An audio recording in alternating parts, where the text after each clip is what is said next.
উচ্চ রক্তচাপের সমস্যা শীতকালে বাড়তে দেখা যায় সাধারণভাবে। স্বাস্থ্যের উপর ব্যাপক ঝুঁকি ডেকে আনতে পারে এই সমস্যা। খারাপ জীবনযাপনের ধরন এবং খাদ্যাভ্যাসের অসঙ্গতির কারণে এই রক্তচাপের সমস্যা দেখা যায়। তবে শীতের রক্তচাপ নিয়ন্ত্রণের কিছু উপায় রয়েছে।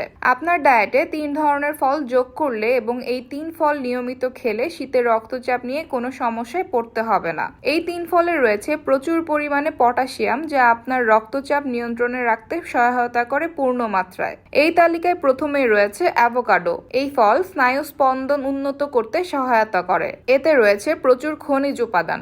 1 কাপ পেয়ারাতে 688 মিলিগ্রাম পটাশিয়াম রয়েছে। এটি রক্ত সঞ্চালন ভালো রাখে। হৃদযন্ত্রের কোষের স্বাস্থ্য বজায় রাখে পেয়ারা। কিউই ফলে রয়েছে প্রচুর পটাশিয়াম। 100 গ্রাম কিউই ফলে 312 মিলিগ্রাম পটাশিয়াম মেলে।